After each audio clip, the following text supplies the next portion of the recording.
Graça e paz, meus irmãos. Abram suas Bíblias no livro de Atos, capítulo 11. Vamos fazer um estudo do versículo 1 ao versículo 18. Trata-se da defesa de Pedro, quando ele volta a Jerusalém, depois de ter visitado e batizado a família de Cornélio. Versículo 1. Chegou ao conhecimento dos apóstolos e dos irmãos que estavam na Judéia, que também os gentios haviam recebido a palavra de Deus. Quando Pedro subiu a Jerusalém, os que eram da circuncisão o arguiram, dizendo: Entraste em casa de homens incircuncisos e comeste com eles? Então Pedro passou a fazer-lhes uma exposição por ordem, dizendo: Eu estava na cidade de Jope orando, e num êxtase tive uma visão, em que observei descer um objeto como se fosse um grande lençol baixado do céu pelas quatro pontas e vindo até perto de mim. E fitando para dentro dele os olhos, vi quadrúpedes da terra, feras, répteis e aves do céu. Ouvi também uma voz que me dizia: Levanta-te, Pedro, mata e come. Ao que eu respondi: De modo nenhum, Senhor, porque jamais entrou em minha boca qualquer coisa comum ou imunda. Segunda vez falou a voz do céu: Ao que Deus purificou, não consideres comum. Isto sucedeu por 3 vezes. E de novo tudo se recolheu para o céu. E eis que na mesma hora pararam junto da casa em que estávamos 3 homens enviados de Cesareia para se encontrarem comigo. Então o Espírito me disse que eu fosse com eles sem hesitar. Foram comigo também estes 6 irmãos, e entramos na casa daquele homem.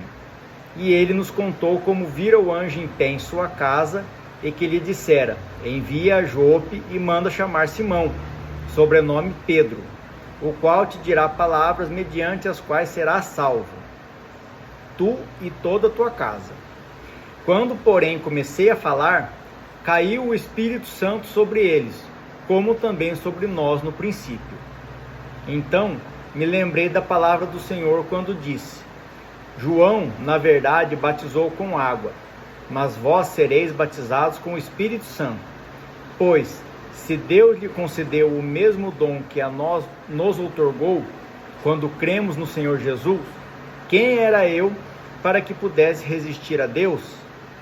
E ouvindo eles estas coisas, apaziguaram-se e glorificaram a Deus, dizendo: Logo também aos gentios foi por Deus concedido o arrependimento para a vida.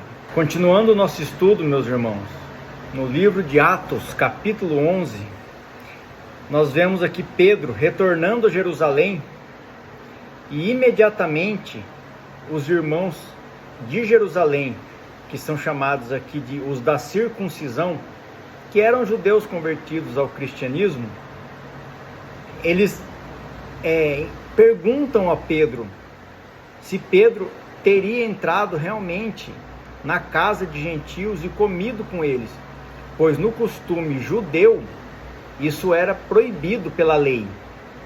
E Pedro faz uma exposição dos fatos, como nós vimos no capítulo 10. Ele conta toda aquela visão, toda a trajetória dele até a casa de Cornélio, tudo que se passou, bem explicadinho, sem pular nenhum detalhe. Nós observamos aqui, meus irmãos, no versículo 9, mais uma vez Pedro reafirmou: Falou a voz do céu: Ao que Deus purificou, não consideres comum. Ele fez questão de enfatizar, mais uma vez na história, exatamente igual no capítulo 10, que Deus não faz distinção entre as pessoas. E que nós, os cristãos, os convertidos, os que cremos em Jesus, também não devemos fazer distinção sobre as pessoas. A salvação, ela vem para todos. No versículo 15: Porém, comecei a falar, caiu o Espírito Santo sobre eles, como também sobre nós no princípio. É interessante observarmos que mais uma vez Pedro ele faz questão de dizer que os gentios também receberam o Espírito Santo, que foi prometido por Jesus e entregue aos gentios também agora.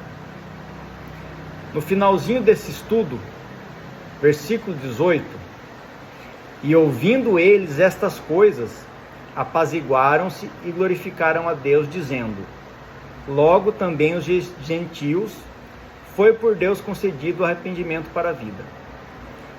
Então vejam aqui, meus irmãos, como é maravilhoso o agir de Deus. Os gentios tinham recebido o dom de Deus para o arrependimento. Foi um favor de Deus eles terem recebido isso. E nesse momento, através do testemunho de Pedro, os judeus novos convertidos ao cristianismo, mesmo com alguma resistência ainda pelas tradições, eles entendem quão maravilhoso é o agir de Deus e glorificam a Deus e se acalmam os seus corações. Aqui é muito interessante nós fazermos uma distinção, só para entendimento do estudo. Aqui no finalzinho eles falam que Deus havia concedido o arrependimento para a vida. O arrependimento do pecado, ele não é um peso para o cristão. Quando fala você tem que se arrepender, isso não é um peso, mas é um presente de Deus para a salvação.